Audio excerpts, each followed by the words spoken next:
Welcome back, everyone. This is Brilliance, and my name is Brad. Thanks for coming back. Thanks for joining us.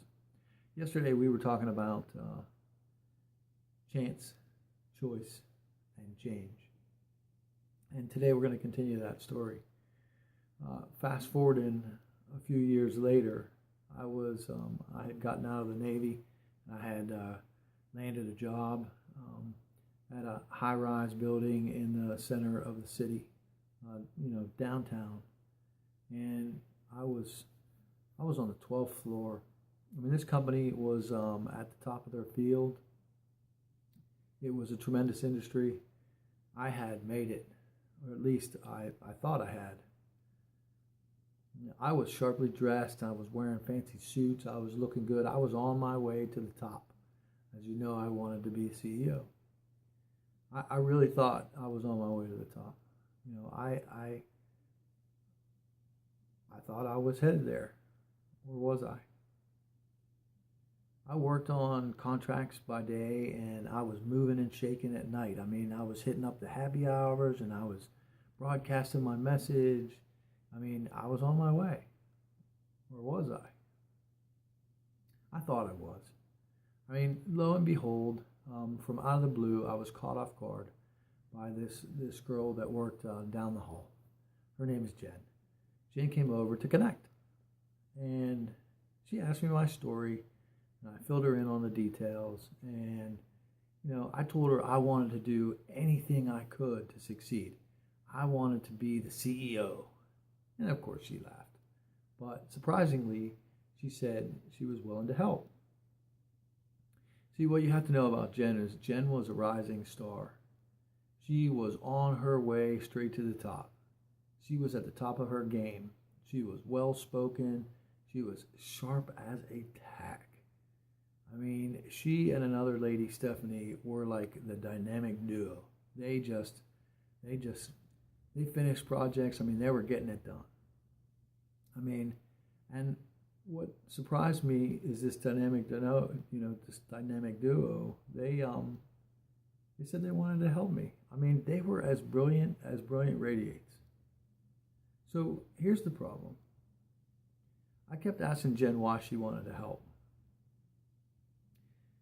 Coming from my experience, I just couldn't see why she was willing to help me.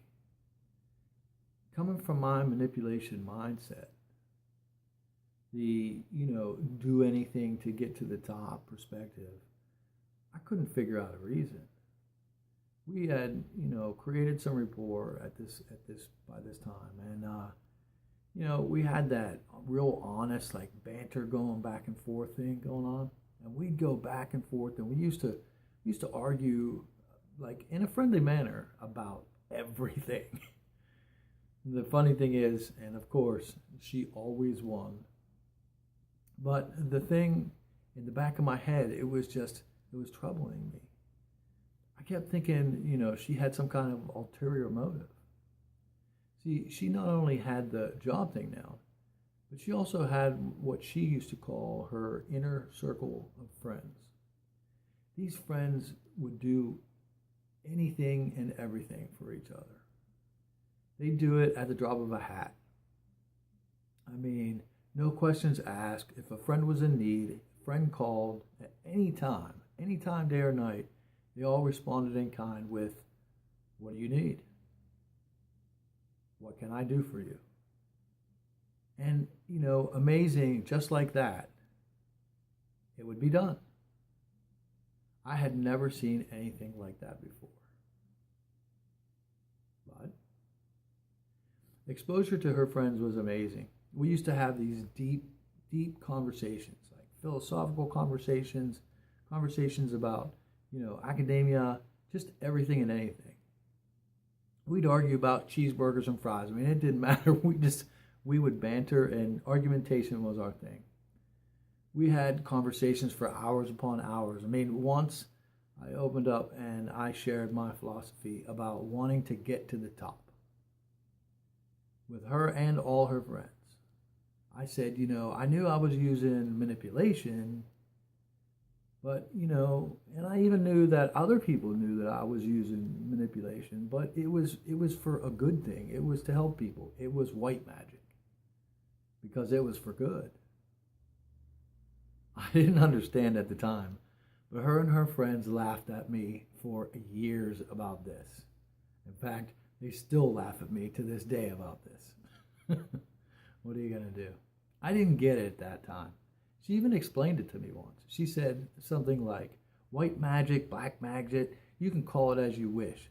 There's no manipulation for good. Manipulation is manipulation. But at that time, I didn't get it. I really thought I was doing good by trying to use white magic. I thought I was helping others. What did they know that I didn't know? On and on, we bantered back and forth, and, that thing just kept nagging at me. I figured she must have a crush on me or something. We argued about it quite a few times. She would basically tell me that she had zero interest in me, especially in the state I was in. I just didn't get it. I refused to believe it. I just didn't understand why someone would be willing to help me. For what? For no reason? For nothing in return? This didn't make sense to me. But after exposure to her and her friends and the way they treated each other, I had made a choice. I had exposure to something more. I had exposure to Jen and a handful of people who were brilliant. They desired nothing but to help each other. They weren't working to get something in return. They worked to collaborate and cooperate. They had what's known as a true ecosystem of support. During that year, I made a choice. I wanted some of that. So please don't forget to subscribe if you like these videos. Join me as the story continues tomorrow. This is Brad from Build Brilliance. Live lightly, shine brightly. Thanks for joining me.